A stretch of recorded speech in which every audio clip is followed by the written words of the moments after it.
अस्सलाम वालेकुम। इससे पिछली वीडियोस में हमने 3 चीज़ें कवर की हैं, सबक का और मुसन्निफ़ का इंट्रोडक्शन, सबक का ख़ुलासा और तीसरे नंबर पे सबक के मुश्किल अल्फाज के मुआनी। अब आप तैयार हो चुके हैं ये 3 स्टेजेस कवर करने के बाद नसर पारों की तशरीह के, क्योंकि जो जो हर्डल्स आनी थी वो हमने क्रॉस कर ली हैं।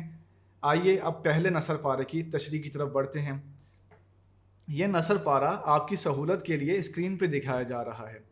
क्योंकि ये सबक का पहला नसर पारा है, इसलिए आपके लिए एज ए स्टूडेंट ज़रूरी नहीं है कि आपको ये पता हो कि इससे पहले क्या बयान हुआ है, लेकिन जस्ट फॉर योर इन्फॉर्मेशन, और आप में ऐसे बच्चे भी हैं जो इंटरेस्ट लेते हैं बहुत ज़्यादा कि इससे पहले क्या हुआ है, तो हम आपको ये बताना चाहते हैं कि नावल में इससे पहले क्या होता है। और सलीम, नावल में इस पैराग्राफ से पहले नसू और उनकी बेगम फहमीदा में ये बातचीत होती है कि वो मिलजुल के अपनी औलाद की तरबियत करेंगे, इस हवाले से कोई कंप्रोमाइज़ यानी समझौता नहीं करेंगे, और इस तरबियत का आगाज़ पहले छोटों से किया जाएगा। अब इसमें क्या लॉजिक थी? इसमें यह लॉजिक थी कि छोटे, क्योंकि उनकी आदतें इतनी पुख्ता नहीं हुई होती, तो उनको मोल्ड करना आसान होता है, उनको समझाना आसान होता है। तो ये बातें होती हैं, इनको आप सियाक में लिख सकते हैं। याद रखिए, सियाक और सबाक की अलग हेडिंग नहीं देनी, सिर्फ ये 3 लाइनें आप लिखेंगे।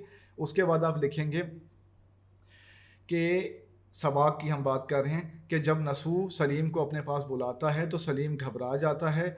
वो अपनी वालदा से पूछता है कि कहीं अब्बू नाराज़ तो नहीं।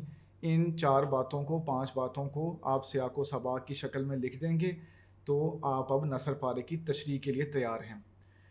आइए नसर पारे की तशरीह करते हैं। बहुत सादा सा ये नसर पारा है, पहला पैराग्राफ है ये सबक का। इसमें सिंपल ये बताया गया है कि नसू और उनकी वाइफ यानी फहमीदा में ये बातचीत होती है, ये तय पा जाता है कि वो मिलजुल के अपनी औलाद की तरबियत करेंगे। अगले दिन इस प्रोग्राम के मुताबिक बेदारा, जो कि उनके घर में काम करने वाली खातून हैं जिनको आप आया कहते हैं, वो आती हैं और सलीम को जगाती हैं। सलीम को आदत होती है सुबह देर से उठने की।